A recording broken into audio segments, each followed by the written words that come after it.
meus amigos, estamos aqui de volta. Como sempre, começamos invocando a Santíssima Virgem Maria e o Santo Padre Pio de Pietrelcina, para que roguem a Deus que nenhuma injustiça se cometa nesse programa. Antes de tudo, eu quero cumprimentar aqui o nosso queridíssimo amigo Padre Paulo Ricardo, pelo seu aniversário, e dizer que ele está intimado a comparecer aqui o mais breve possível, né? Também queria pedir a vocês que deem uma olhada no site notalatina.blogspot.com e que contribuam para a manutenção desse site que é tão importante para a correta informação dos brasileiros a respeito do que está se passando na política latino-americana. É a única fonte confiável que nós temos no Brasil. É uma luta desproporcional que a editora desse site, a Graça Salgueiro, desenvolve sozinha contra toda a grande mídia brasileira. Muito bem. Também eu quero ler para vocês aqui dois artigos, um que eu mandei para o Diário do Comércio, outro que eu vou mandar hoje, que não está nem totalmente pronto, que eles vão dar para vocês o quadro, a moldura, dentro da qual vocês podem mais ou menos compreender o que está acontecendo, inclusive, né, as perspectivas dos Estados Unidos agora com a segundo mandato do Obama. O primeiro artigo chama-se Quem Manda no Mundo? Nas minhas leituras de juventude, mais de 4 décadas atrás, poucas perguntas me impressionaram como aquela que dá título à segunda parte de La Rebelión de las Massas, de José Ortega y Gasset, Quem manda en el mundo? O filósofo não a formulava em sentido metafísico, onde poderia ser respondida por algo como Deus, o acaso, a fatalidade, mas em sentido geopolítico, e chegava à conclusão de que era uma lástima a Europa ter perdido seu posto de liderança, cedendo a vaga para a Rússia e os Estados Unidos. A resposta parecia deslocada da pergunta. Estados, nações, governos e continentes não mandam. Quem manda são os indivíduos e grupos que os controlam. Antes da geopolítica vem a política tout court, e aí tudo se complica formidavelmente. É fácil perceber quais estados ou países predominam sobre os outros, mas descobrir quem realmente manda num estado ou país e através dele manda nos outros é um desafio intelectual mais atemorizante do que o pode imaginar o analista político usual. O verbo mandar vem do latim manus dare. Quem manda empresta os seus meios de ação, a sua mão, para que outros realizem algo que ele pensou. Um governante dá ordens a seus subordinados, mas examinando bem, você verá que só raríssimos governantes na história, um Napoleão, um Stalin, um Reagan, foram eles próprios os criadores das ideias que realizaram. Os primeiros teóricos do Estado moderno acertaram na mosca quando inventaram a expressão poder executivo. Em geral, o homem de governo é o executor de ideias que ele não concebeu, nem teria a capacidade ou o tempo de conceber. E os que conceberam essas ideias foram os mesmos que deram a ele os meios de chegar ao governo para realizá-las. Quem são eles? Aplicando a pergunta ao caso específico dos Estados Unidos, o sociólogo Charles Wright Mills, um dos mentores da New Left, publicou em 1956 o livro que viria a se tornar um clássico, A Elite do Poder. A resposta que ele encontrou tomava a forma de uma trama complicadíssima de grupos, famílias, empresas, serviços secretos oficiais e extraoficiais, seitas e igrejas, clubes e círculos de relacionamentos pessoais ostensivos e discretos, incluindo amantes e call girls. A classe política, que culminava na pessoa do governante nominal, aparecia aí como a espuma na superfície de águas obscuras. Mills estava obviamente na pista certa, mas ele morreu em 1962 e não teve a ocasião de presenciar um fenômeno que ele mesmo ajudou a produzir. A New Left tornou-se ela própria a elite do poder e perdeu todo o interesse em transparência. Ao contrário, esmerou-se na opacidade, ao ponto de colocar um completo desconhecido na presidência do país mais poderoso do mundo e cercá-lo de um muro de proteção que bloqueia toda tentativa de descobrir quem ele é, o que fez, com quem anda e que interesses representa. Se você quer ter uma ideia do que anda fazendo a elite do poder nos Estados Unidos, tem de buscar informação na outra ponta do espectro ideológico. Os conservadores são os atuais herdeiros da tradição de estudos inaugurada por Wright Mills. Graças a eles é que hoje a elite globalista fabiana, núcleo vivo do poder por trás de praticamente todos os governos do Ocidente, se tornou visível na sua composição e em detalhes do seu modus operandi ao ponto da quase obscenidade, tornando involuntariamente cômica a insistência de alguns em chamá-la de poder secreto. Clique no Google as expressões Council on Foreign Relations, Bilderberg, trilateral e similares, e obterá mais informações do que seus neurônios poderão processar pelos próximos 10 anos. Informações cujo nível de credibilidade varia desde a prova científica até a arrematada invencionice. Em compensação, pouco ou quase nada se sabe das fontes profundas do poder na Rússia, na China e nos países islâmicos. Mesmo as descrições que temos da classe dirigente visível nessas regiões do globo são esquemáticas e superficiais, sem comparação possível com o meticuloso who's who da elite ocidental. Isso explica-se facilmente pela diferença de acesso às fontes de informação. Uma coisa é pesquisar em arquivos e bibliotecas ocidentais sob a proteção das leis e instituições democráticas, podendo até nos Estados Unidos furar a barreira da má vontade oficial por meio do Freedom of Information Act. Coisa totalmente diversa é tentar adivinhar o que se passa por trás das muralhas impenetráveis do establishment russo-chinês. Nem a KGB nem os serviços secretos da China jamais deram acesso a pesquisadores independentes. Mesmo os arquivos do Partido Comunista da União Soviética voltaram a fechar-se após um breve período de tolerância, motivado não por algum súbito amor à liberdade, mas pela convicção ilusória, logo desmentida, de que os pesquisadores ocidentais eram majoritariamente simpáticos ao regime soviético. Quando perceberam que não era, fecharam tudo de novo. No mundo islâmico, por baixo da classe dirigente e da barafunda de grupos terroristas, estende-se uma rede inabarcável de organizações esotéricas, algumas milenares, cujo poder de influência é enormemente variado de país para país e de época para época. Essas organizações, que constituem o núcleo espiritual do Islã, a garantia profunda da sua unidade civilizacional e, a longo prazo, a condição de possibilidade da expansão islâmica mundial, continuam perfeitamente desconhecidas pelos analistas políticos ocidentais, jornalísticos ou mesmo acadêmicos. A diferença de visibilidade entre os grandes esquemas globalistas em disputa é fonte de erros catastróficos na descrição do conflito de poder no mundo. Em artigos vindouros explicarei alguns desses erros. Daí comecei a tomar aqui algumas notas para um desses artigos. Esse não está nem pronto ainda, mas já vou comunicar para vocês desde já. O mais óbvio dos erros a que me referi no artigo anterior é o de medir os gigantes pelo seu coeficiente de visibilidade apenas. Nessa escala, o establishment anglo-americano, para usar o termo de Carroll Quigley, fica tão mais volumoso que os outros dois parecem pigmeus inofensivos empenhados bravamente num combate desproporcional.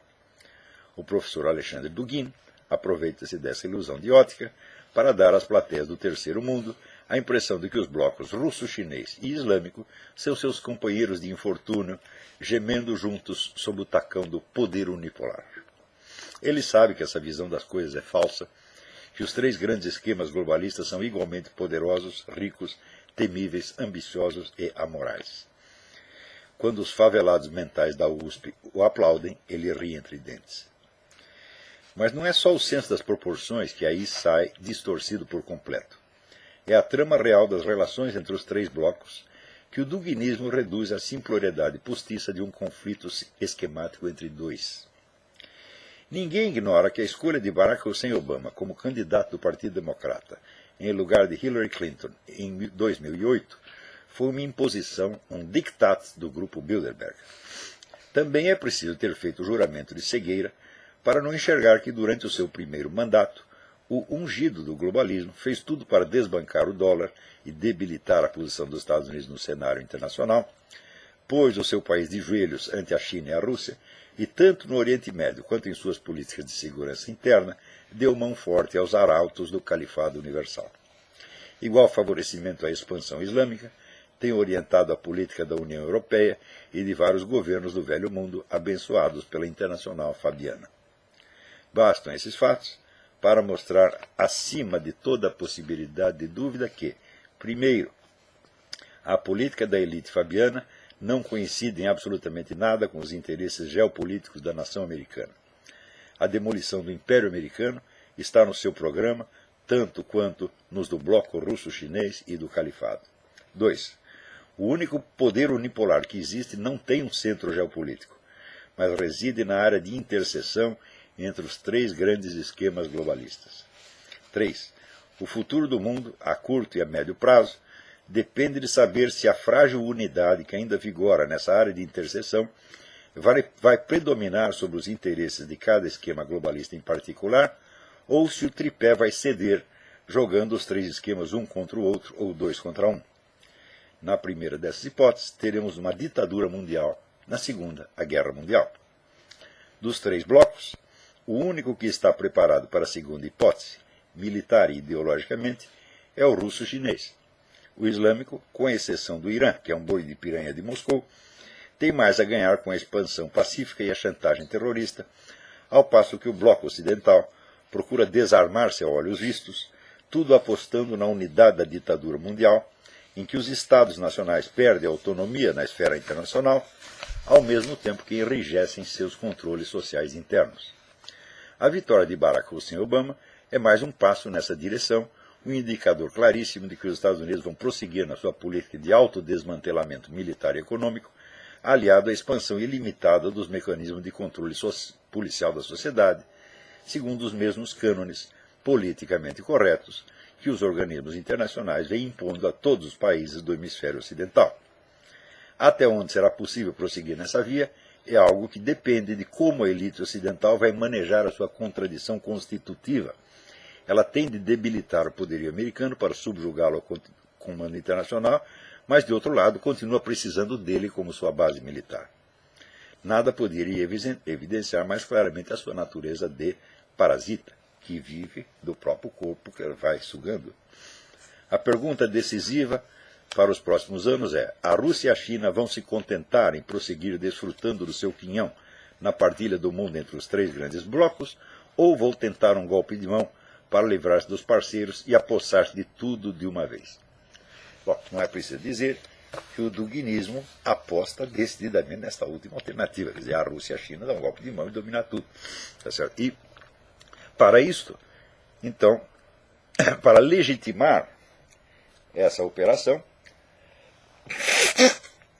foi que inventaram, então, a fórmula eurasiana, que sintetiza e unifica todas as tendências ideológicas que tenham algo a dizer contra os Estados Unidos.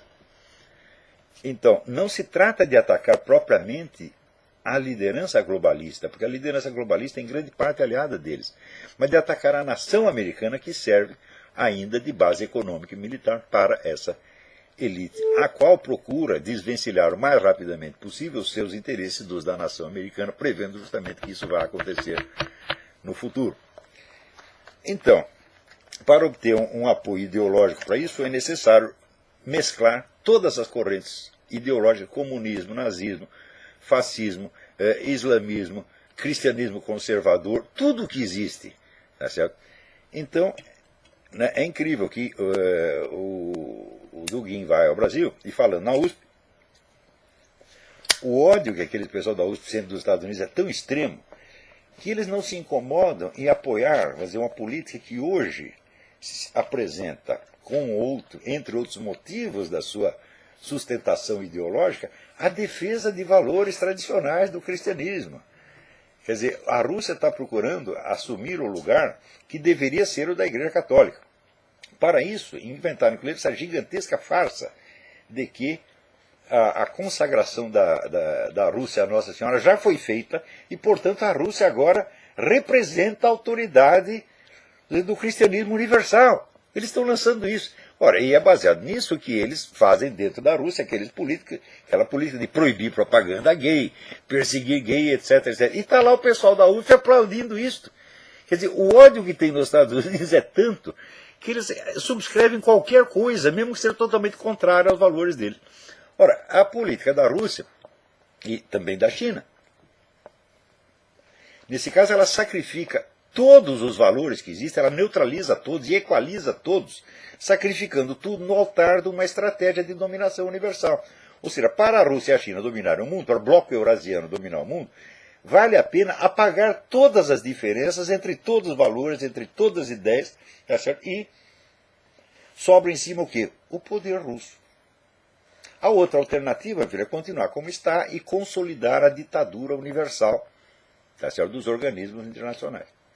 Tá certo? E o Obama está colocado lá precisamente para isso. Ora, as eleições aqui foram uma das coisas mais extraordinárias que eu já vi, porque você verá, quando um sujeito se torna presidente, se elege presidente do maior país do mundo, com documentos obviamente falsos, e uma vez colocado no poder, ele baixa um decreto de que ele tem o direito de mandar prender qualquer cidadão e mantê-lo preso indefinidamente, sem processo, sem habeas corpus, sem dar explicação para ninguém.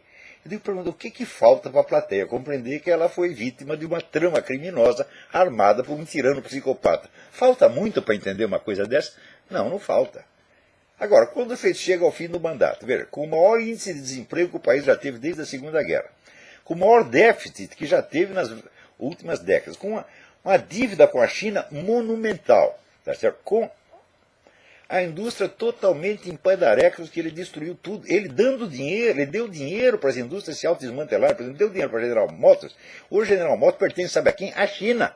Eu vou explicar daqui a pouco. Tá certo? Ou seja, o homem fez uma desgraça para tudo quanto é lado. Além desta coisa maravilhosa de ter sonegado ajuda à embaixada, ao consulado lá em Benghazi, e ter, portanto, ajudado o pessoal da Al-Qaeda a matar o embaixador. Quer dizer, depois de tudo isso, o cara chega à eleição e sabe o que acontece? Vou dizer uma coisa, 50% dos católicos americanos votaram nele. E 70% dos judeus. Isso não tem perdão. Eu sempre disse que católico, judeu e americano são especialistas, tá certo, em afagar seus próprios inimigos e depois ficar chorando. Tá certo? Então, comprovaram mais uma vez.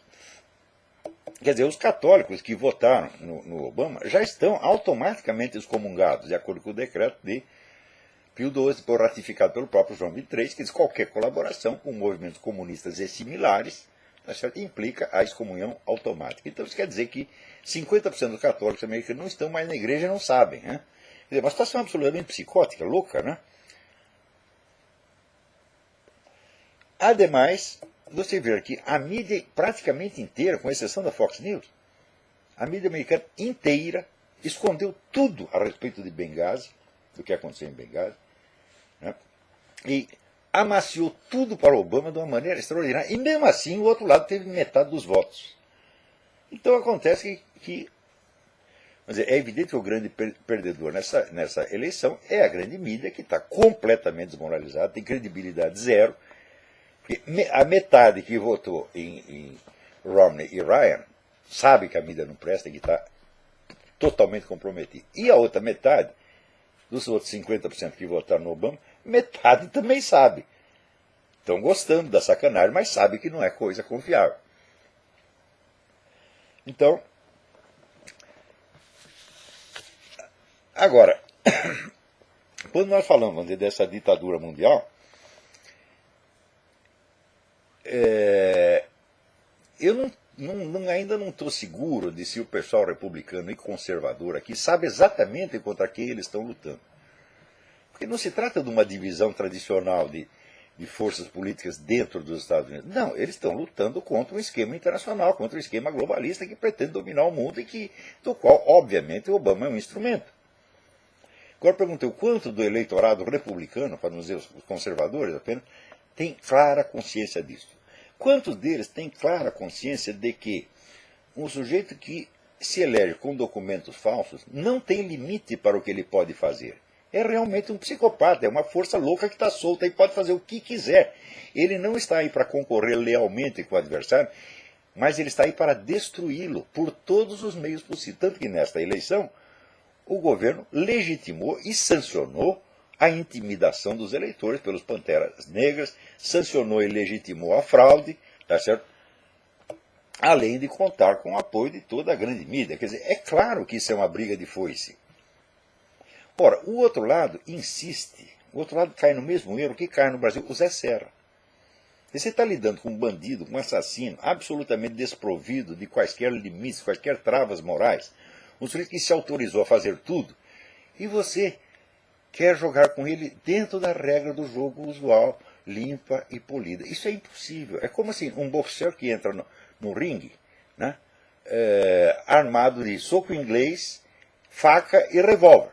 E o outro lado diz, não, eu vou lutar segundo as regras do Marquês de Queensberry, porque eu não vou descer. Tá certo? É isso que faz no Brasil o Zé Serra. E por isso perdeu para o Haddad. E é isso que faz aqui os republicanos. Então, olha, primeira reação que eu vi assim, em inúmeros sites conservadores. Não vi todos, mas vi uns 30. A primeira reação deles, nunca mais vamos apoiar um candidato moderado. Porque eles estão apoiando o candidato moderado, vai fazer 10 eleições. Eles dizem, não, vão acabar com essa história. Um moderado não pode vencer esta gente. Agora, o problema é saber se eles querem apenas aumentar, vamos dizer, o grau de virulência da sua campanha para equipará-lo à virulência do outro lado, ou se eles vão saber exatamente onde atacar. Eu acho que, na minha modesta opinião, se você sabe que o seu adversário tem documentos falsos, é um falsário, um criminoso, e você se recusa a mexer nisso, então você está se recusando a cumprir a regra número 1 da estratégia militar, que é atacar o inimigo no seu ponto mais fraco. Quer dizer, o Obama tem um imenso calcanhar de Aquiles. Os documentos dele são realmente falsos. O problema de saber de onde nasceu é um requinte, é totalmente desnecessário. Não precisa saber onde nasceu. Admitamos que ele nasceu na Bahia, ou em Vila Nhocunyé. Isso não faz diferença. O que faz diferença é assim, o cara cometeu um crime do que aqui no Brasil se chama falsidade ideológica, ele falsificou seus documentos e se apresentou candidato com documentos falsos. Destruir esse sujeito é a coisa mais fácil do mundo. Mas todo mundo diz, não, isso é muito feio. Então está todo mundo agindo como a mulher estuprada, que não denuncia o estuprador porque ela ficou com vergonha. Então, enquanto você aceitar essa regra do jogo, você vai perder, porra. Quer dizer, o Obama pode ser destruído em 10 minutos. No tempo do McCain, para demoli-lo, era fácil, é só o John McCain chegar e dizer, olha, eu sou John McCain, está aqui minha certidão de nascimento, está aqui meus documentos militares, está aqui meu histórico escolar, está aqui meu atestado de saúde, está aqui todos os meus documentos, todo mundo conhece. Agora apresenta os seus. Era só fazer isto. Todo mundo diz, não, isso é muito feio, não podemos fazer. Falo, bom, então, é o verso do Rimbaud. Par délicatesse, j'ai perdu ma vie. Por delicadeza, eu perdi minha vida. Então, é isso que o pessoal, no Brasil, tem de aprender com relação ao PT. O PT é um bando de criminosos aliado, vamos dizer, a narcotraficantes, a movimentos terroristas, aliado oficialmente. Veja, o Lula presidiu assembleias do Foro de São Paulo ao lado do Manuel Marulanda, que era o comandante das Farc. E vem dizer que não tem aliança com as Farc. Pô, a mídia antipetista, entre aspas, no máximo, que diz, uma suspeita de aliança com as Farc. Como suspeita? Está lá oficializado. Mas ainda existem os discursos oficiais que o Lula fez, contando as suas atividades no Foro de São Paulo e a sua persistência e interferência na política externa de outros países. É suficiente para impeachment e para botar o cara na cadeia. Mas não podemos mexer nisso, nós temos que jogar limpo. Eu digo, se só um dos lados tem que jogar limpo e o outro pode fazer tudo, então o que você está chamando de jogar limpo é, na verdade, colaborar com a sujeira que é contra você. Então você é o culpado do que está fazendo. Tá certo? E essa culpa, eu digo, olha, a direita universal participa dessa culpa. Você vê aqui, em raríssimos países, você vê pessoas entendendo realmente o que se trata e até tentando entender. Tá certo?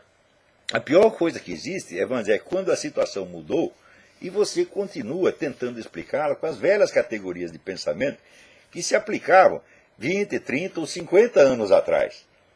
Tá certo? Então, todo o bloco republicano aqui tratou esta eleição como se fosse uma eleição normal, quando evidentemente não é normal. Né? Você está concorrendo, presta atenção, primeira coisa, você está concorrendo com um presidente em exercício que se arrogou o direito de prender você e manter você preso pelo resto da sua vida sem processo nem habeas corpus. É com esse que você está concorrendo. Quer dizer, ele tem uma arma por trás das costas que transcende toda a sua ambição de poder por 10 vidas adiante. E é com esse que você está concorrendo. É?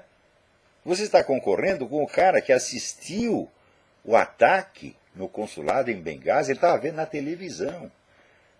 E que recebeu aqueles apelos dramáticos pedindo socorro e não deu. Mandou todo mundo ficar, as tropas ficarem paradinhas e não interferirem. Por quê? Porque o próprio embaixador dele, que foi vítima, estava lá para fornecer armas para o pessoal da Al-Qaeda. Pior ainda, depois ele nomeia um investigador, agora queremos investigar tudo, e nomeia como investigador um cidadão chamado Thomas Pickering, tá certo? Que é um agente do governo que há tempos tinha conversações secretas com o Hamas e com a Fraternidade Islâmica, ou seja, é um parceiro, é um aliado do atacante, e ele coloca esse sujeito para investigar. Quer dizer, se você vê que o sujeito está fazendo tudo isso, e você não sabe que você está ali enfrentando, né, um adversário que não tem regras, que não é um adversário, é um inimigo, na verdade, se você não sabe disso ou não quer ver isso, então, meu filho, se você quer você mesmo cortar suas 2 bolas e dar para o gato comer, não é o gato que vai te impedir, é? Então, com relação ao esquema da ditadura mundial, você vê que a menina dos olhos dessa ditadura mundial é o conjunto de regras e valores politicamente corretos que eles querem impor ao mundo inteiro a ferro e fogo. Agora, por exemplo, a União Europeia inventou mais uma. Eu recebi aqui alguém pelo Facebook, me mandou isso. Novidade da União Europeia. Livros que exibem imagens da família tradicional, pai, mãe e filhos, devem ser proibidos, porque induzem a preconceito. Então, quer dizer, a imagem de uma família não pode mais ser exibida em público. Você pensa que é brincadeira, vocês vão rir e falar, mas isso é estupidez demais.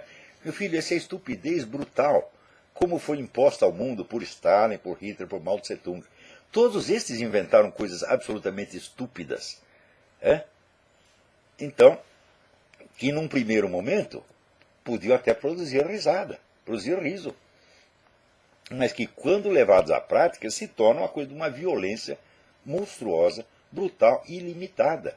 Isso significa, ao mesmo tempo que a União Europeia faz isso, a ONU está propondo a criminalização universal da homofobia. Ora, nós sabemos que homofobia é a palavra mais indefinida que existe.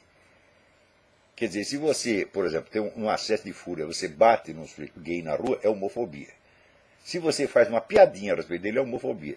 E se você diz, não, casamento entre homem e mulher, é também homofobia, tudo no mesmo nível. Ou seja, qualquer coisa pode ser homofobia desde que desagrade a elite gaysista. Tá certo? E se isso é criminalizado em escala mundial, o que acontece? Acontece que até você exibir uma fotografia de família se torna crime de homofobia. Entenderam? Nós estamos na mão de loucos, tarados, psicopatas. Gente perigosíssima. E você querer lutar com eles na base da polidez, realmente você cortar suas bolas e dar para o gato comer. Então, enquanto as pessoas não se tocarem da gravidade do que está acontecendo, é uma gravidade, assim, eu acho maior do que aquilo que aconteceu nos anos 30, quando houve a ascensão das 2 grandes ditaduras, ditadura de Stalin na Rússia e de Hitler na Alemanha, onde sempre havia, evidentemente, as pessoas que vinham com um discurso calmante. Não, eles estão falando isso só para assustar, mas eles não vão fazer nada disso. Fizeram, meu Deus do céu. Quer dizer, o total de vítimas dessa gente sobe a 200 milhões. Não é para brincar com isso. E esse pessoal que está na ONU, na União Europeia, esse é a mesmíssima mentalidade do iluminado, que diz, nós temos a fórmula correta para o mundo e todo mundo vai ter que dançar conforme a nossa música. É? E aqueles que não, vamos dizer, que não aceitarem, simplesmente nós temos os instrumentos legais, nós os processamos e pomos na cadeia. É? Quer dizer, eles estão juntando na mão meios de poder para colocar na cadeia quem eles quiserem. Quer dizer, o que eles estão fazendo não é assim, eles não estão falando mal da homofobia, não, eles querem criminalizá-la, definindo-a como qualquer conduta que desagrade a elite gay ou que desagrade esta elite globalista. Até mostrar uma simples fotografia de família, meu Deus do céu. É? E vocês ainda esperam ter um diálogo com essa gente? Não. Ou seja, é preciso conscientizar da medida certa do que está acontecendo. E não é questão de você, agora vamos radicalizar. Não adianta radicalizar. Olha, moderado e radical são apenas distinções quantitativas. Uma coisa é menos, outra coisa é mais. Mas não se trata de fazer mais ou menos a mesma coisa. Trata-se de fazer outra coisa. É? E a primeira coisa que nós temos que fazer é deslegitimar completamente essas políticas. Não aceitar que elas existam. Porque se você aceitou discuti-las, pronto, você já caiu na trama. Né? Eu já dei aqui o exemplo. Esses dias mesmo eu estava lendo, né, relendo o Somerset Maugham, William Somerset Maugham, of Human Bondage, da servidão humana. Né? É uma história de amor fracassado, o sujeito se apaixona por uma vagabunda que o escraviza e o destrói. Né? No fim, ela mesma acaba sendo destruída. E raramente eu vi uma compreensão tão fina das relações entre homem e mulher. Ora, Somerset Maugham era um homossexual. Era tri-gay. Escandalosamente gay. Ostensivamente gay. E, no entanto, ele compreendia as pessoas que eram diferentes dele. Isso acontece com todos os grandes escritores homossexuais do mundo. André Gide, Julian Green, o nosso Otávio de Faria. Todos eles. Agora, hoje em dia, esse pessoal gaysista, eles só entendem as coisas do ponto de vista da sua preferência sexual. Eles julgam o mundo. A sua preferência pessoal se tornou a escala com que eles medem o mundo. Isso é obviamente psicopático, meu Deus do céu. Então você pergunta, é possível ser gay normal? Claro que é. Agora, não é possível ser gaysista e normal. Gaysista é uma pessoa de mentalidade psicopática na raiz. Então, é isso que nós não podemos aceitar. O que nós temos que discutir, minha gente, não é o homossexualismo. O homossexualismo existe desde que o mundo é mundo. Assim como o adultério existe desde que o mundo é mundo, e não somos nós que vamos acabar com isso. Tá certo? Então, você pode considerar essas condutas pecaminosas, mas não quer dizer que você vai ter os meios ou querer os meios de extingui-los ou de punir as pessoas que incorram nisso. Mas o gaysismo é uma coisa nova, é uma ideologia tão perigosa quanto fascismo e comunismo. É um instrumento de poder monstruoso que nós colocamos na mão desses psicopatas iluminados da União Europeia e da ONU. Pessoas que nunca foram eleitas, pessoas que você não conhece. Pessoas que estão lá em Bruxelas, no escritório, pessoas totalmente desconhecidas que saem do nada e de repente legislam para o mundo. Ou seja, quer dizer, todo o sistema democrático do mundo já foi passado para trás, já estamos num outro regime. Vocês não entenderam ainda? Eleições não significam nada. Poder legislativo não significa nada. É tudo feito por via de decreto administrativo, meu Deus do céu.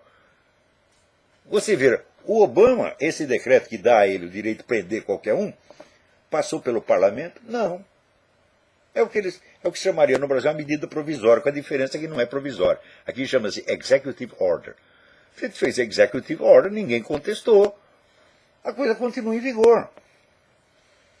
Quanto tempo levaria para o parlamento reagir a uma coisa dessa? Anos. Então, quer dizer, o parlamento já foi passado para trás. Agora o que interessa é decreto administrativo, Executive Order, medida provisória. Nós já estamos nesse regime. Até quando vocês vão se tocar? Portanto, não interessa que você elege para o parlamento, dá na mesma. Por quê? Mesmo porque esse pessoal tem meios de comprar todo mundo. Porque estão processando um mensalão, aposto para você, já existem 10 outros mensalões funcionando. Isso é o poder limitado, nós já estamos nesse regime. A democracia já foi passada para trás.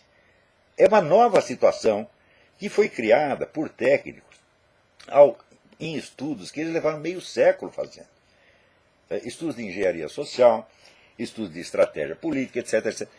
Ou seja, esse pessoal globalista, contratou os melhores cérebros do mundo durante 50 anos. Gente tipo Arnold Toynbee ou Carol Quigley, ou o próprio Aldous Huxley. Diz, vamos inventar um sistema pelo qual nós possamos governar a humanidade inteira. Então essa é a alternativa. Ou você vai ter essa ditadura mundial, tá certo? Ou um dos três, né, pilares ali do tripé, né, vai querer brigar com os outros dois, ou com um deles, e vai ter a guerra mundial. Então você escolhe a ditadura mundial ou a guerra mundial. Olha que beleza que está. Isto porque, vamos dizer, praticamente todas as ideias e ideologias que circulam no mundo estão impregnadas da coisa da mentalidade revolucionária, de que é preciso mudar o mundo, transfigurar o mundo, e para transfigurar o mundo é preciso concentrar poder. Enquanto nós não criminalizarmos esta ideia, não haverá esperança. Qualquer sujeito que venha com a proposta de mudança universal, de transfiguração do mundo, mediante a concentração de poder na mão dele, nunca vai ser na mão do outro, é na mão dele mesmo, é um criminoso.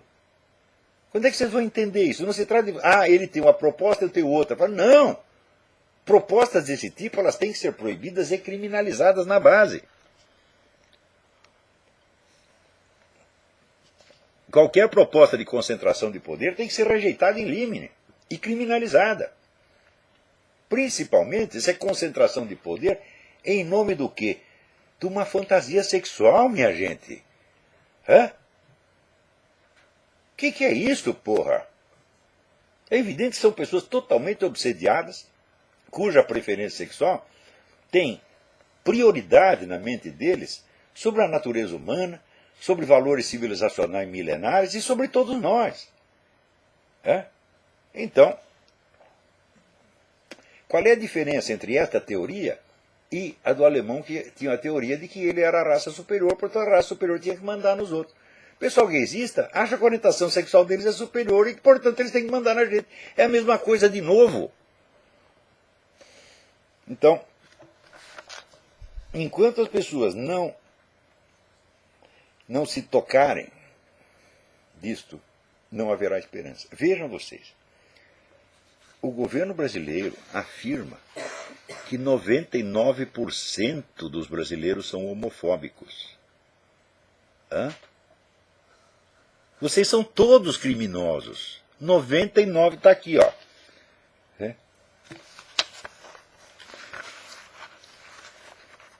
No mesmo dia que a ONU diz que quer criminalizar a homofobia, olha aqui, um grupo de pesquisa ligado ao PT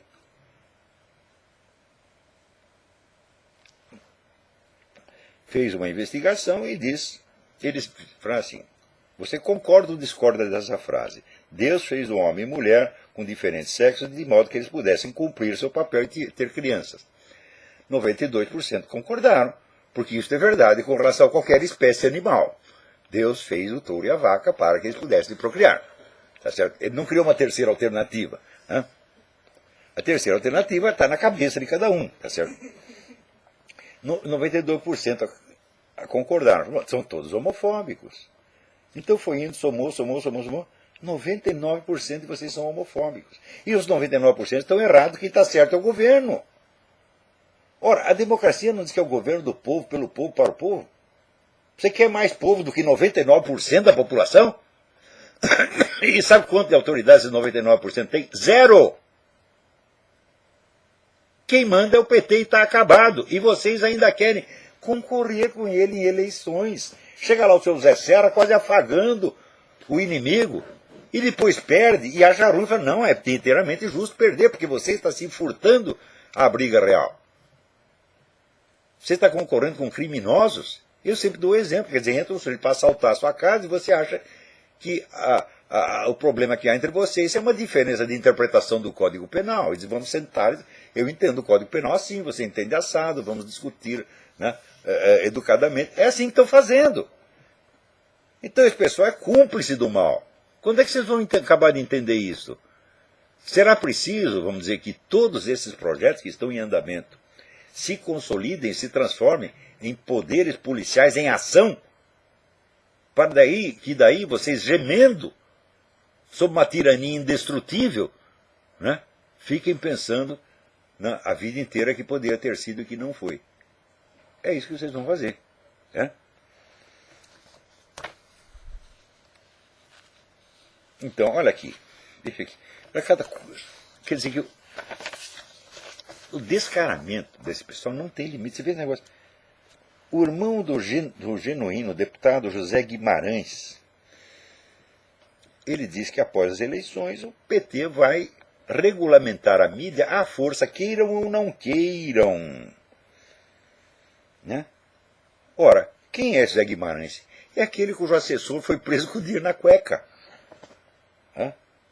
É um sujeito que devia ter ido para casa. Na mais brandas hipóteses, devia ir para casa e calar a boca por resto da vida.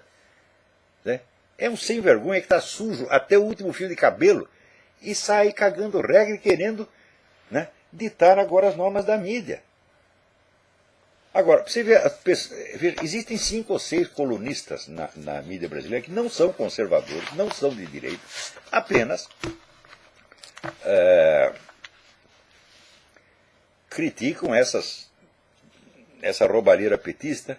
Tá certo? Daí aparece, né, no jornalismo petista, vermelho.org, etc., etc., o ódio da mídia conservadora contra nós. Então quer dizer que 5 ou 6 colunistas agora são os potentados da mídia, né, e estão oprimindo o coitadinho do PT, perseguindo o PT. Quer dizer, uma voz que fala contra, para eles já é uma opressão fascista. Agora, quando eles querem meter todo mundo na cadeia, tá certo? E imperar como se fosse Gengis Khan, Átila Uno, Júlio César, não é opressão, não, é democracia. E quem é que não percebe que nós estamos realmente discutindo com psicopatas? E quem é que não percebe que assim não vai dar? Agora, o fato de que aqui o Romney tenha conseguido metade dos votos contra toda a mídia já é um negócio assim espetacular. Quer dizer, esse pessoal tem força, só não sabe usar a força. Eles não batem no ponto fraco do adversário. Eles encobrem o ponto fraco, colocam lá uma atadura, tá certo? E vão bater onde não dói, porra. Assim não dá. Agora, e esse pessoal católico e judeu que votou em Obama? Falou, vocês não têm vergonha nas suas caras, vocês são um bando de filha da puta. Vamos falar o português claro, porra. Quer dizer, os católicos traindo a igreja, os bispos chegam lá e diz, olha, não se pode votar em candidato abortista. Isso aí é contra a lei da igreja. Os caras vão lá e votam. Né? E os judeus estão vendo o que Obama está fazendo com Israel, está fazendo tudo para ferrar e para ajudar os inimigos. E mesmo assim vai lá e vota no filho da puta. Bom, como eu disse, quer cortar suas bolas e dar para o gato comer, o gato aqui não vai reclamar. Tá certo? Mas as bolas são suas, o cu é seu, tá certo? Eu não tenho culpa nenhuma do que vocês estão fazendo, tá certo? Não sou cúmplice desta merda, tá certo? E já estou velho, já vi de tudo, tá certo? E já sei que este misto de burrice e maldade dificilmente tem cura. O máximo que se pode fazer é orar por essas pessoas. Muito bem. Então, repito aqui o apelo. Peraí, tem um negócio importantíssimo aqui. Minha querida amiga Mila Ketty me manda aqui uma pergunta. Ela diz que não leu a República de Platão, mas que ela ouviu o professor dizendo que, para Platão, o governante ideal é um soberano filósofo que centralizasse o poder nas suas mãos. Mas ela diz, mas escuta, mas os Founding Fathers americanos, que criaram a República e restringiram o poder do governo, eram pessoas profundamente influenciadas pela filosofia grega. Como é que pode? Como é que eles fazem, então, o contrário? Olha, Mila, é o seguinte, essa história de que Platão pregava um governo centralizado é coisa de amadores, e foi uma ideia que só apareceu em circulação no fim do século XIX, sobretudo no século XX. Tá certo? Pessoas que não entendem merda nenhuma de Platão, que não são capazes de ler e nem de entender, como por exemplo o Karl Popper, que os nossos liberais tanto idolatram. Karl Popper, em matéria de filosofia, era uma besta quadrada. Ele, no livro A Sociedade Aberta e Seus Inimigos, ele consagra essa interpretação popular que mostra que ele simplesmente não leu a República. Porque, primeiro, a República é um texto irônico. Segundo, a República não está pregando nada. Ela está em uma discussão dialética para ver se o governo perfeito é possível e chega à conclusão de que não é. E você vai dizer que isso é pregar o governo, isso é um programa de governo? Mas só quem não sabe ler, porra. Então, isso aí foram amadores e palpiteiros, como o Sr. Karl Popper, que botaram em circulação. Verdadeiros estudiosos de Platão, que conhecem o texto a fundo e conseguem entender, como, por exemplo, Paul Friedlander ou Eric Wegener, entendem claramente, falam, não, peraí, o texto é irônico e a finalidade dele é mostrar, vamos inventar aqui o governo mais perfeito e indestrutível possível, mesmo esse cairia. Transformar isso numa proposta de utopia é entender exatamente ao contrário, meu Deus do céu. Então, Mila, não se preocupe não. Os Founding Fathers, se leram Platão e depois criaram a República, é porque eles entenderam Platão um pouquinho melhor do que o pessoal veio a entender no século XX. O pessoal não. Esses amadores palpiteiros metidos. Karl Popper entendia um pouquinho de método científico. Um pouquinho. Agora, quando entrar em filosofia grega, era um amador, não sabia nada do que estava falando, era melhor ter calado a boca. Então, está aí explicado. Agora, parênteses. Em geral, dúvidas filosóficas, eu não respondo esse problema pelo seguinte. Eu tenho lá o seminário de filosofia, tem 3.000 alunos. Eu não consigo dar conta de responder as perguntas dos meus alunos. Agora, como é que eu vou responder a dos outros? Respondi da Mila Cat porque é uma amiga queridíssima, faz qualquer coisa que a Mila pedir. Mas os outros, não vem que não tem. Então, até a semana que vem. Muito obrigado.